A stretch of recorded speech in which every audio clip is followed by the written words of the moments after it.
4, 7 a 10, diz assim: Abram-se, ó portais, abram-se, ó portas antigas, para que o Rei da Glória entre. Quem é o Rei da Glória? O Senhor forte e valente, o Senhor valente nas guerras. Abram-se, ó portais, abram-se, ó portas antigas, para que o Rei da Glória entre. Quem é esse Rei da Glória? O Senhor dos Exércitos. Ele é o Rei da Glória. Para isso estamos aqui nesta manhã reunidos para louvar e exaltar ao Senhor do Senhor, ao Rei dos Reis. Vamos colocar de pé, vamos colocar o nome do Senhor, fazendo o nosso voto de confiança e dependência no Senhor. Amada Igreja do Senhor Jesus Cristo, onde está o nosso socorro? O nosso socorro está em nome do Senhor, Criador dos céus e da terra. Seja em nome do Senhor a saudação a vocês, graça e paz, da parte de Deus nosso Pai e do Senhor Jesus Cristo. Amém. Vamos, em resposta à saudação, cantar o Salmo 124.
Chegamos, Senhor, diante de Ti, nesta manhã de domingo, o Teu santo dia, o dia que o Senhor ressuscitou a Jesus Cristo, o Teu Filho, o nosso Senhor, o nosso Salvador, e que o Senhor mesmo santificou e separou para si, para que nesse dia Teu povo reunido pudesse Te adorar, pudesse Te bendizer e louvar. Te agradecemos, ó Senhor, por tamanho privilégio. Queremos, Senhor, neste dia, Te render o louvor e adoração que a Ti é devida. Sabemos, Senhor, que somos pecadores, somos indignos, mas confiados em Tua misericórdia, confiados na mediação do Teu bendito Filho, o nosso Senhor Jesus Cristo. Nós chegamos diante de Ti e Te pedimos, ó Senhor, perdão dos nossos pecados e rogamos que o Senhor nos conceda a graça de poder Te adorar em espírito e em verdade. Ó Santo Deus e nosso Pai, abençoe, Senhor, cada irmão, cada irmã, cada família desta congregação. Fortalece, ó Deus, na fé, renova na esperança e dá, Senhor, que o Teu Espírito Santo habite em nosso meio, trazendo alegria, trazendo comunhão, trazendo paz, Senhor. Nosso Deus, Pai, fala-nos, Senhor, por meio de Tua palavra.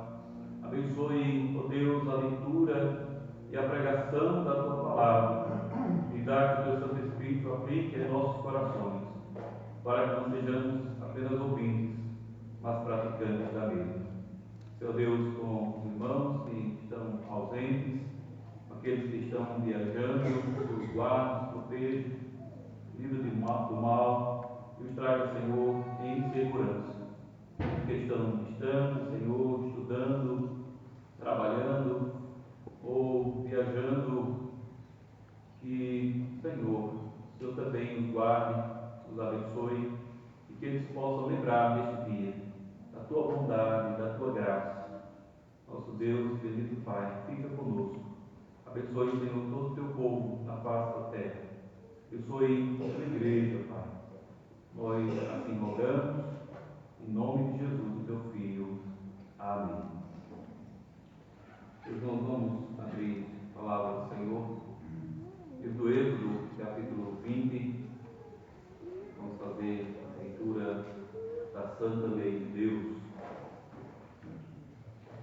Êxodo, capítulo 20, de 1 a 17, diz assim a palavra do Senhor.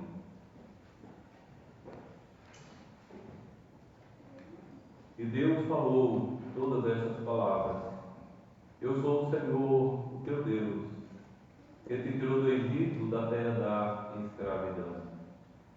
Não terás outros deuses além de mim.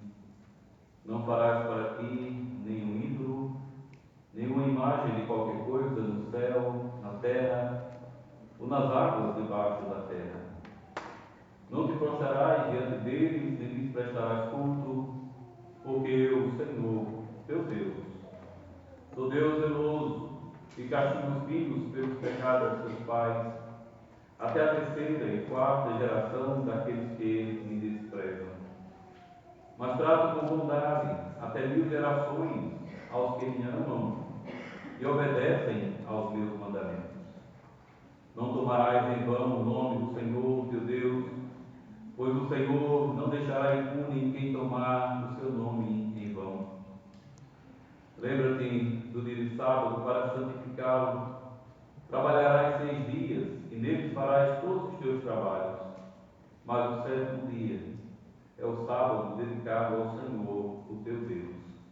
Nesse dia não farás trabalho algum, nem tu, nem teus filhos ou filhas, nem teus servos ou servas, nem teus animais, nem os estrangeiros que morarem em tuas cidades. Pois em 6 dias o Senhor fez os céus e a terra, o mar e tudo que neles existe, mas no 7º dia descansou. Portanto, o Senhor abençoou o 7º dia e o santificou. Onde vai tua mãe, a fim de que tenhas vida longa na terra que o Senhor, o teu Deus, te dá.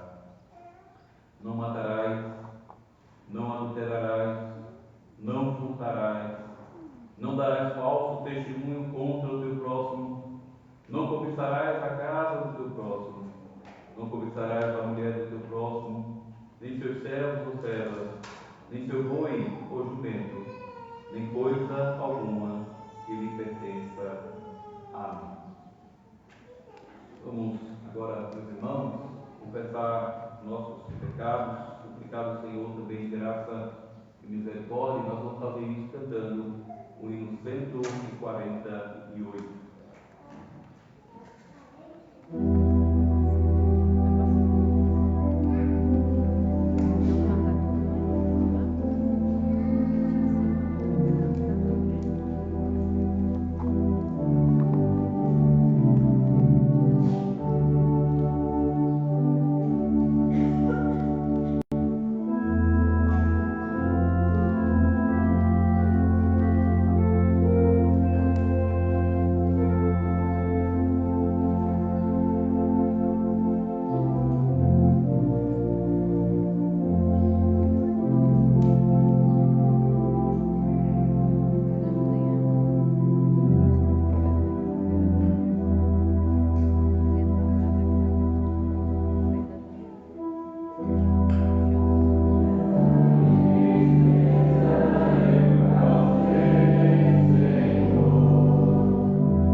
Irmãos e irmãs, nós temos a palavra de perdão em 1 João, capítulo 1, os versículos de 7 a 9. Diz assim: se porém andamos na luz, como Ele está na luz, temos comunhão uns com os outros, e o sangue de Jesus Cristo, seu Filho, nos purifica de todo pecado. Se afirmarmos que estamos sem pecado, enganamos-nos a nós mesmos e a verdade não está em nós. Se confessarmos os nossos pecados, Ele é fiel e justo para perdoar os nossos pecados e nos purificar de toda injustiça. Assim, meus irmãos, busquemos andar na vontade do Senhor, tendo comunhão uns com os outros e vivendo na verdade em amor. Vamos agora abrir mais uma vez a palavra do Senhor. Evangelho de Mateus, capítulo 28. Mateus 28. Faremos a leitura dos versículos de 16 a 20. Mateus 28, 16 a 20.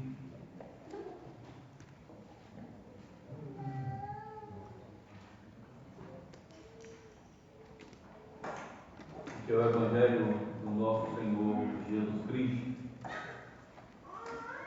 Os 11 discípulos foram para a Galileia, para o monte que Jesus lhes indicara. Quando o viram, o adoraram, mas alguns duvidaram.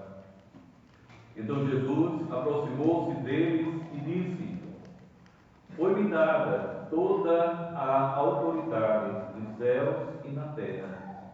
Portanto, vão e façam discípulos de todas as nações, batizando-os em nome do Pai, do Filho e do Espírito Santo, ensinando-os a obedecer a tudo o que lhes ordenei.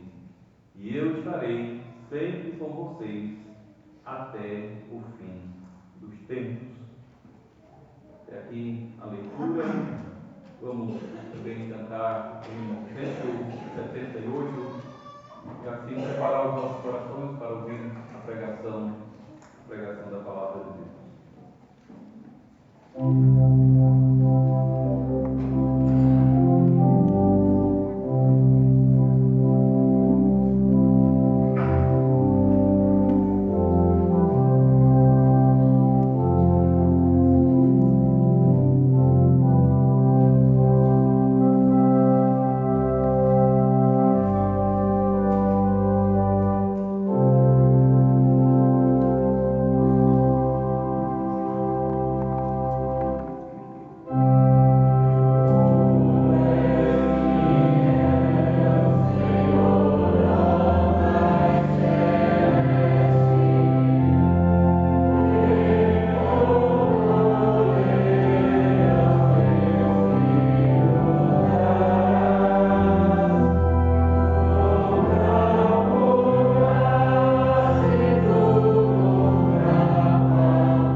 Atos, capítulo 1, Atos dos Apóstolos, poderia também ser chamado Atos do Espírito Santo, ou Atos de Cristo por meio do Espírito Santo. Atos, capítulo 1, versículos de 1 a 11.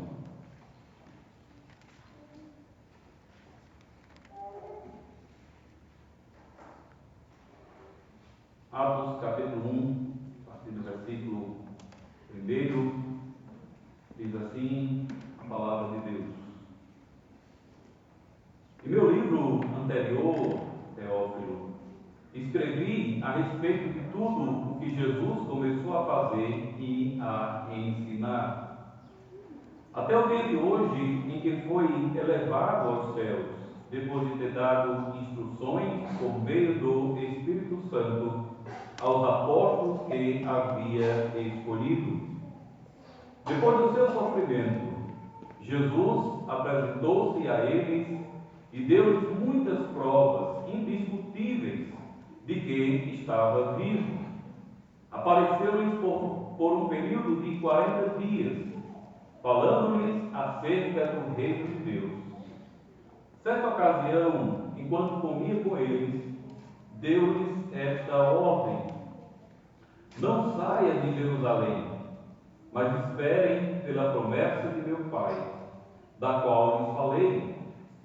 Pois João batizou com água, mas dentro de poucos dias vocês serão batizados com o Espírito Santo.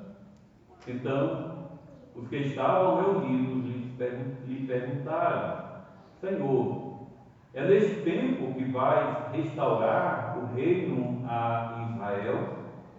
Ele lhes respondeu: não lhes compete saber os tempos ou as datas que o Pai estabeleceu pela sua própria autoridade, mas receberão o poder quando o Espírito Santo descer sobre vocês, e serão minhas testemunhas em Jerusalém, em toda a Judéia e Samaria e até os confins da terra. Tendo dito isso, foi elevado às alturas, enquanto eles olhavam, e uma nuvem o encobriu da vista deles. E eles ficaram com os olhos fixos nos céus enquanto ele subia. De repente, surgiram diante deles 2 homens vestidos de branco, que lhes disseram: Galileus, por que vocês estão olhando para o céu?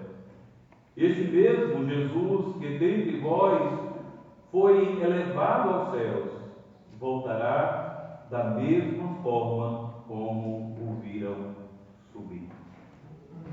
É aqui a leitura da palavra de Deus. Amada Igreja do Senhor Jesus Cristo, ao abrirmos o livro de Atos dos Apóstolos, não estamos começando uma nova história, mas continuando a ler uma obra que já vinha sendo cuidadosamente narrada no Evangelho de Lucas. O mesmo autor, Lucas, agora retoma a pena para mostrar que tudo aquilo que Jesus começou a fazer e a ensinar não terminou com a sua morte, nem mesmo com a sua ressurreição. Pelo contrário, a obra de Cristo continua. Se no Evangelho contemplamos o Cristo que veio, sofreu e venceu, em Atos veremos o Cristo que reina e governa. Ele não está ausente nem distante, ele está exaltado, assentado à destra de Deus, exercendo todo o poder e autoridade. A ascensão de Cristo não é o fim da sua atuação, mas o início de uma nova etapa. Agora, ele age por meio do Espírito Santo, operando através da sua igreja. Isso muda completamente a maneira como olhamos para a história. Muitas vezes somos tentados a temer os acontecimentos ao nosso redor, crises, instabilidades, perseguições, incertezas. Mas esse texto nos chama a levantar os olhos, pois o reino de Cristo não é deste mundo, não está limitado às estruturas humanas, nem depende das circunstâncias terrenas. Ele reina soberanamente do céu.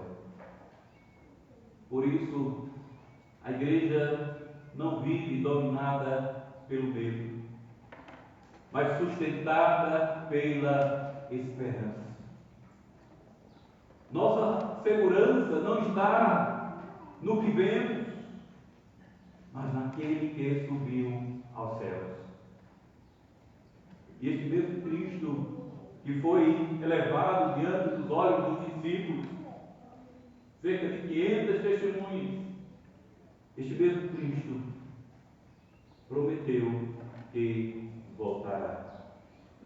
Assim, vivemos entre a ascensão e a segunda vinda, entre a promessa e o cumprimento final.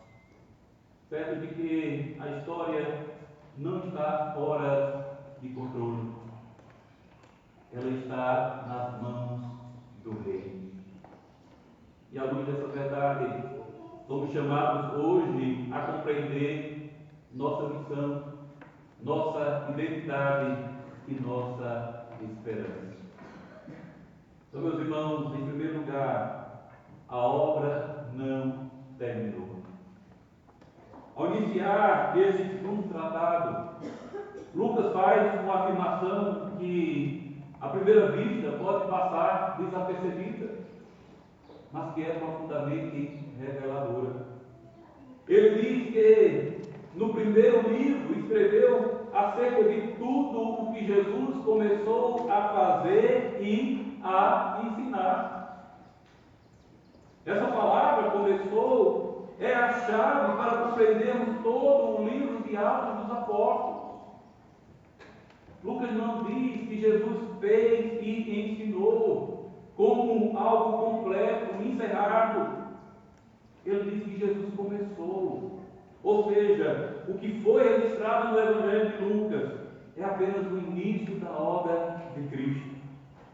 Agora, em Atos, veremos a continuação dessa mesma obra, não mais visivelmente presente em carne, mas atuando poderosamente por meio do seu Espírito na vida da igreja. Isso corrige uma percepção muito comum, até mesmo entre cristãos. A ideia de que Jesus fez tudo no passado e agora apenas observa a história à distância.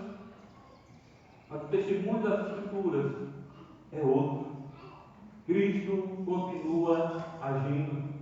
Ele continua conduzindo, salvando, edificando e governando o seu povo.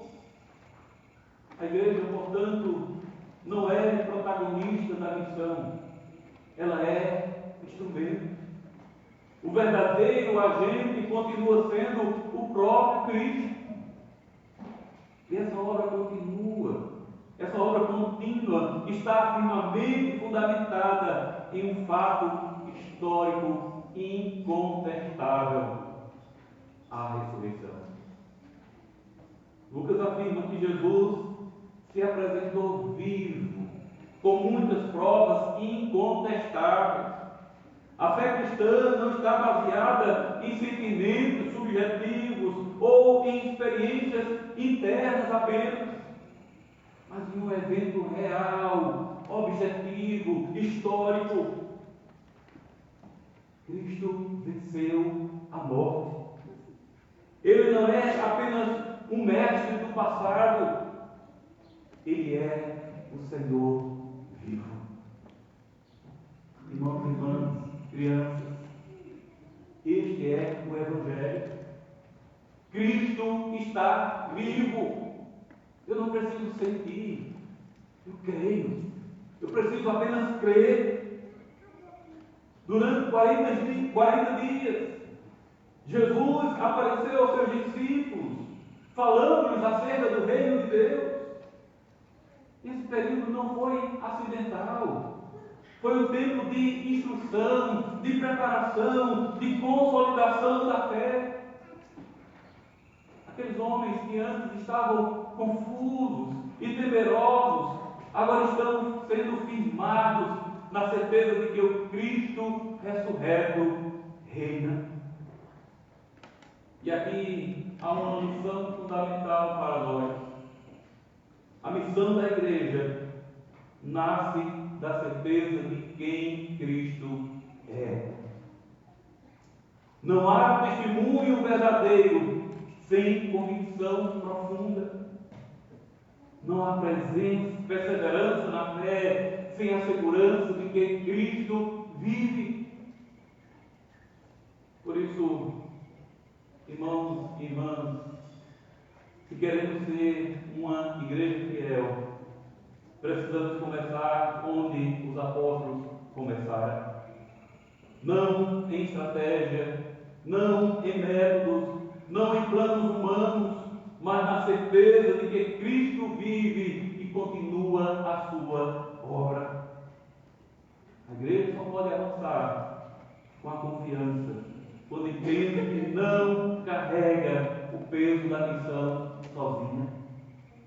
É Cristo quem começou e é Cristo quem continua. Então, em segundo lugar, nós temos a promessa que sustenta. Se no primeiro ponto vimos que a obra é de Cristo e continua por meio dele, agora veremos que a obra de Cristo não é realizada pela força da igreja, mas pelo poder do Espírito Santo. O próprio Senhor Jesus ordena aos discípulos que não se ausentem de Jerusalém, mas que esperem a promessa do Pai. À primeira vista isso parece contraditório, pois se a missão é urgente, alcançar as nações, testemunhar até os confins da terra, por que esperar? A resposta é clara. Há algo mais importante do que simplesmente ir. Estar capacitado por Deus para ir. Jesus chama essa dádiva de a promessa do Pai. E com isso nos remete diretamente ao testemunho das Escrituras do Antigo Testamento. O que está prestes a acontecer não é algo novo ou isolado, mas o cumprimento fiel daquilo que Deus já havia anunciado por meio dos profetas. Joel falou do dia em que o Espírito seria derramado sobre toda a carne. Ezequiel anunciou que Deus colocaria o seu Espírito dentro do seu povo, capacitando a andar em seus caminhos. Jeremias proclamou a nova aliança, na qual a lei de Deus seria escrita no coração. Agora, em Atos capítulo 1, Jesus declara: chegou o tempo do cumprimento dessas promessas. O Espírito que antes vinha de maneira pontual sobre líderes e profetas, será derramado sobre todo o povo de Deus. É nesse contexto que Cristo estabelece uma distinção essencial. Ele diz: João batizou com água, mas vós sereis batizados com o Espírito Santo. O ministério de João era preparatório, externo e simbólico. Apontava para algo maior. Já o batismo com o Espírito Santo é interno, transformador e poderoso. Não se trata apenas de um sinal visível, mas de uma realidade espiritual profunda. próprio Deus habitando em seu povo. Isso mostra que a igreja não é apenas uma comunidade de pessoas reunidas por valores comuns. Ela é um povo em que o Espírito de Deus habita. Por isso, mais tarde, o apóstolo Paulo afirmará que somos santuários de Deus e que o Espírito habita em nós e que fomos batizados em um só Espírito, formando um só corpo. A igreja, portanto, não vive de si mesma, ela vive da presença de Deus em seu meio. Diante disso, somos levados a reconhecer que a missão da igreja não é apenas difícil, ela é impossível sem o Espírito Santo. Evangelizar sem o Espírito se torna mero discurso. Servir sem o Espírito se reduz a esforço humano. Pregar sem o Espírito é apenas barulho. Mas quando o Espírito atua, palavras se tornam vida, corações são transformados, pecadores são regenerados e a igreja é edificada. Por isso Jesus diz: esperem. Essa espera não é passividade, mas dependência. Não é inércia, mas uma confissão viva de que sem o Senhor nada podemos fazer. O próprio Cristo afirmou: sem mim nada podeis fazer. E aqui encontramos uma instrução profunda para a igreja de todos os tempos, inclusive para nós. Vivemos dias marcados por grande confiança em métodos, estratégias e planejamentos. Embora essas coisas tenham seu lugar, nenhuma delas pode substituir o poder do Espírito Santo. A igreja pode ser organizada, eficiente, bem estruturada e ainda assim espiritualmente vazia. Por outro lado, uma igreja simples, mas dependente do Espírito, é usada poderosamente por Deus. Isso também confronta o nosso coração.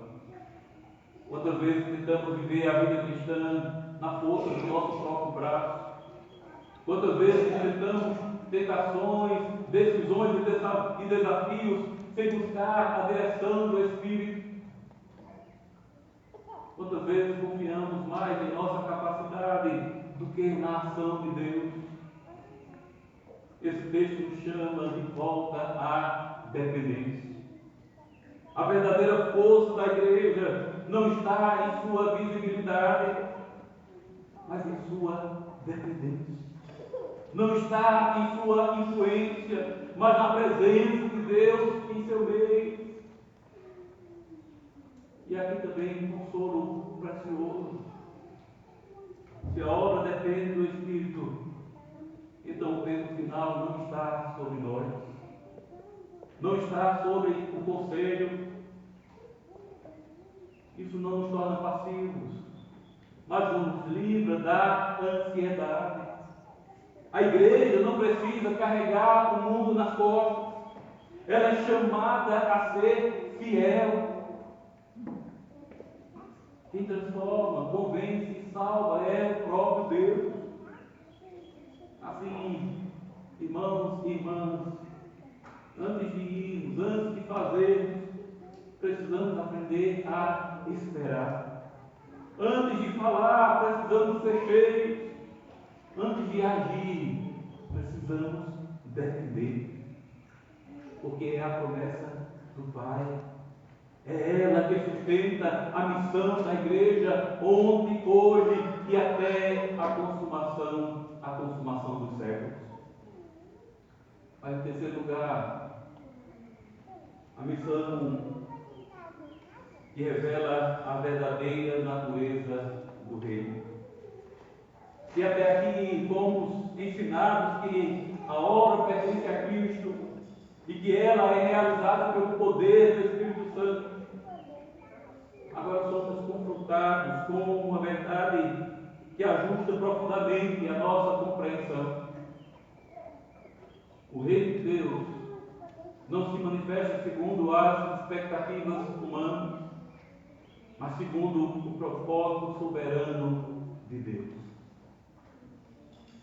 Ao ouvirem sobre a promessa do Espírito, os discípulos revelam o que ainda ocupava o seu coração ao perguntarem: Senhor, será este o tempo em que restaurarás o reino a Israel?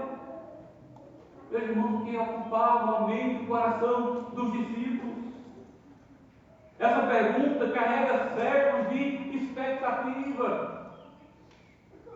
Israel aguardava o Messias que restauraria o reino de forma visível, libertaria a nação e estabeleceria domínio sobre seus inimigos. Mesmo após a ressurreição, os discípulos ainda pensam em categorias nacionais, políticas e imediatas, tentando encaixar o reino de Deus dentro da estrutura deste mundo. Isso não está distante de nós. Quantas vezes também projetamos nossas expectativas sobre o agir de Deus? Quantas vezes esperamos que Ele resolva as circunstâncias, reorganize a história ou estabeleça a sua justiça de maneira imediata, conforme os nossos critérios? A resposta de Jesus, porém, é firme e orientadora. Não vos compete saber os tempos ou as épocas que o Pai reservou pela sua exclusiva autoridade. Com essas palavras, Cristo estabelece um limite claro. Há coisas que pertencem à soberania de Deus e não à curiosidade humana. Ele não nega o reino, nem corrige a sua realidade, mas corrige a compreensão dos discípulos. O problema não era esperar o reino, mas esperar um reino moldado nas expectativas terrenas. Então, em vez de satisfazer a curiosidade deles, Jesus redefine completamente o foco. Mas recebereis poder ao descer sobre vós o Espírito Santo e sereis minhas testemunhas. Veja, irmãos, o que Jesus está fazendo aqui. Aqui está o centro, não apenas desse trecho, mas de toda a narrativa de Atos. Os discípulos perguntaram sobre o tempo, sobre política, e Jesus responde com missão. Eles querem saber quando o reino virá. E Jesus os chama a participar de como o reino avança. Isso transforma completamente a perspectiva. O reino de Deus não se expande por domínio político, por imposição externa ou por estrutura de poderes humanos, mas pelo testemunho fiel daqueles que foram alcançados pela graça. Esse testemunho se desenvolve de forma progressiva. Jesus diz que eles vão alcançar Jerusalém, Judeia, Samaria e até os confins do mundo. Essa progressão não é apenas geográfica, mas profundamente teológica.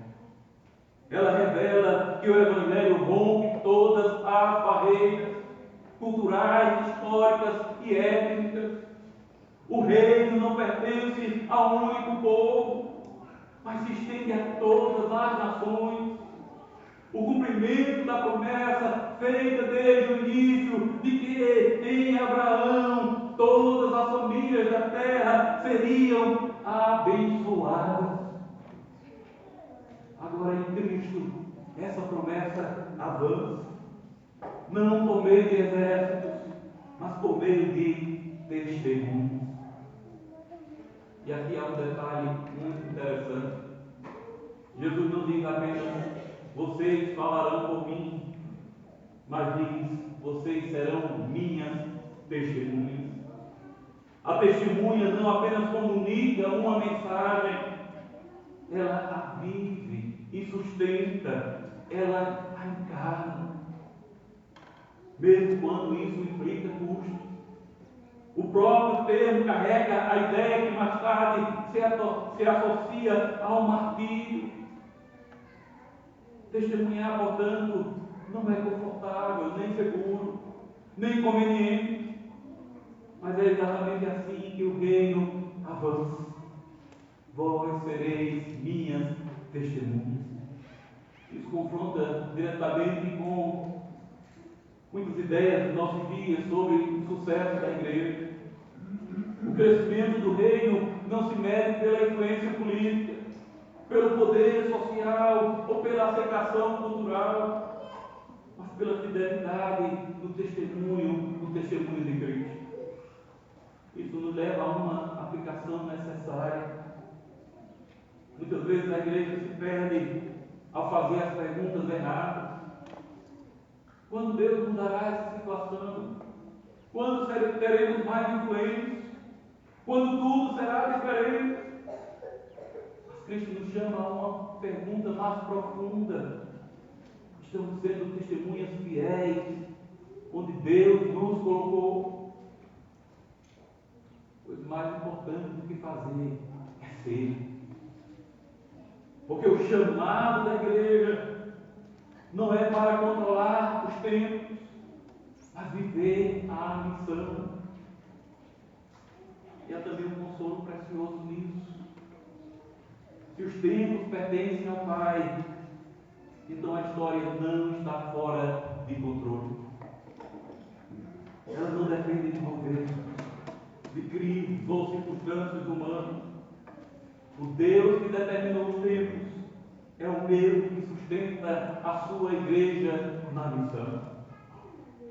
Assim, irmãos e irmãs, não somos chamados a decifrar o futuro, mas a sermos fiéis no presente. Não somos chamados a dominar a história, mas a testemunhar dentro dela. Não somos chamados a construir um reino terreno, mas a anunciar o reino eterno, capacitados pelo Espírito e enviados por Cristo e sustentados pela soberania do Pai. Assim seguimos de onde estamos até os confins da terra. E por último, irmãos, o Rei que governa do céu. Depois de corrigir a compreensão dos discípulos, depois de reafirmar a promessa do Espírito e estabelecer a missão da igreja, o texto nos conduz a um momento solene e glorioso. A ascensão de Cristo. Após dizer estas palavras, Jesus é elevado às alturas. À vista deles, todos viram. E nesse momento uma nuvem o encobre. E este não é um simples detalhe da narrativa, mas um evento carregado de profundo significado teológico. Cristo não apenas desaparece, Ele é elevado, exaltado, entronizado. A ascensão é a coroação visível daquele que venceu a morte. A nuvem que o envolve também não é um elemento qualquer. Ao longo das Escrituras, ela é um sinal da presença gloriosa de Deus. No deserto, no tabernáculo, no monte da transfiguração, lá estava a nuvem. Agora essa mesma glória recebe o Cristo ressuscitado, indicando que ele entra na presença do Pai. Cumpre-se assim aquilo que já havia sido anunciado. O Filho está sentado à destra de Deus, lugar de autoridade, honra e governo. que Cristo reina. Não apenas reinou no passado, não apenas reinará no futuro, Ele reina agora. E essa verdade muda completamente a forma como olhamos para a realidade. Muitas vezes, ao contemplarmos o mundo, somos tomados pela impressão de desordem, injustiça, instabilidade, perseguição, decadência moral. Em meio a isso, surge a tentação de pensar que tudo está fora do controle. Mas Atos capítulo 1 nos chama a erguer os nossos olhos. Cristo está no trono. Ele governa a história, sustenta a sua igreja e conduz todas as coisas ao cumprimento do seu propósito. Enquanto os discípulos ainda estavam ali, olhando fixamente para o céu, tentando compreender o que havia acontecido, dois anjos se colocam ao lado deles e fazem uma pergunta seguida de uma promessa. Por que estão olhando para o céu? Esse mesmo Jesus que foi elevado ao céu voltará do mesmo modo como vistes subir. Aqui encontramos o elemento essencial da fé cristã. A ascensão não é apenas um ponto de chegada, mas também uma promessa futura.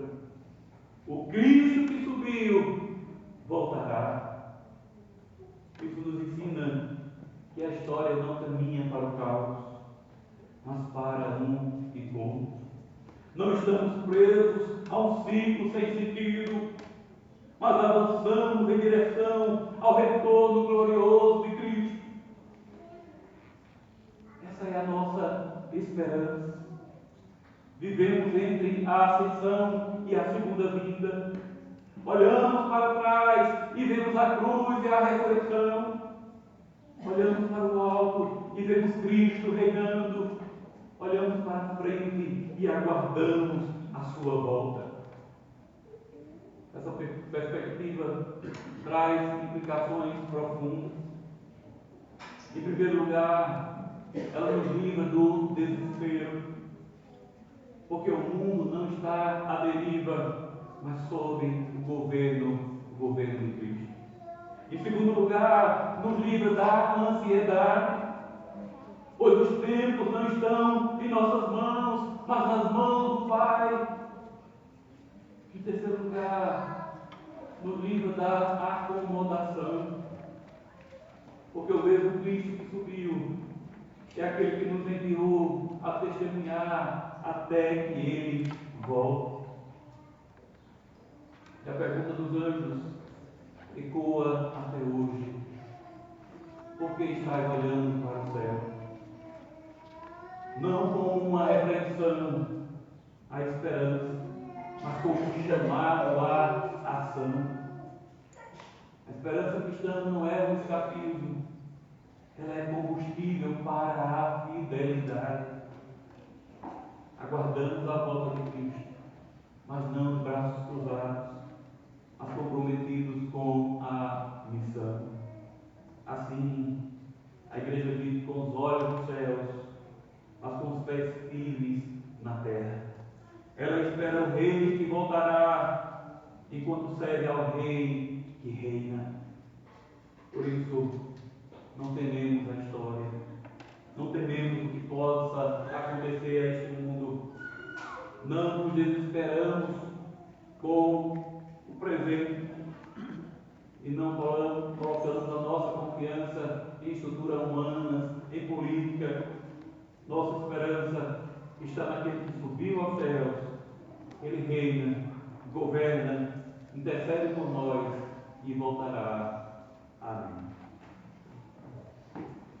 Vamos agora responder a esta palavra cantando o Salmo 67.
Deus, bendito Pai, te louvamos, Senhor, te agradecemos por tua palavra que é fiel, tua palavra que nos traz esperança, confiança, mas também nos desafia ao serviço. Te louvamos, Senhor, por tão rica esperança e promessa que temos no Evangelho do nosso Senhor Jesus Cristo, que morreu, ressuscitou, subiu ao Pai e que voltará. Ó nosso Deus, nova-nos, Senhor, essa esperança. Dá que o teu Santo Espírito nos capacite para fazermos tudo aquilo que precisamos fazer neste mundo, anunciar que Cristo vive. E assim, Senhor, dá que sejamos fiéis no cumprimento da missão, que possamos pregar aqui e além, mas especialmente em nossas casas, em nossos lares, no meio que vivemos, no trabalho, na escola, na faculdade, para que o mundo possa ver Cristo em nós, a esperança da glória. Abençoe-nos, ó Deus. Derrama sobre nós a tua graça, derrama sobre nós a iluminação do teu Espírito Santo, para nos conduzir em toda a verdade, para que possamos viver para ti, segundo o teu propósito, segundo a tua vontade, para que nós vivamos de maneira egoísta, individualista, mas que possamos viver em comunidade, possamos viver, Senhor, como igreja, como um corpo vivo de Cristo. Abençoe, Senhor, cada irmão, cada irmã, cada jovem, cada criança. Abre, Senhor, os entendimentos para que aprendam da tua palavra, para que tenham convicção na sua fé e assim possam dar testemunho de ti. Lembrando, Senhor, dos enfermos, lembrando do nosso irmão Vessel, rogamos que o Senhor seja Deus com eles. Lembrando, Senhor, também dos idosos, pela limitação da sua idade, que o Senhor fortaleça, nos ajude e conceda, Deus, a tua graça, conceda forças, conceda, Senhor, ânimo para continuar, Senhor, para te servir. Abençoe essa igreja aqui, abençoe, Senhor, toda a igreja ao redor do mundo. De maneira especial, Senhor, nós oramos pelas igrejas da nossa pequena confederação, oramos, Senhor, pelo conselho que se aproxima, rogamos que o Senhor conceda graça, conceda sabedoria para todos os assuntos que sairão ali tratados, todas as decisões, Senhor, que em tudo possa glorificar e exaltar o teu santo nome. Abençoe, Senhor, a semana que está diante de nós, nossos trabalhos. Abençoe, Senhor, a lavoura que necessita de chuva.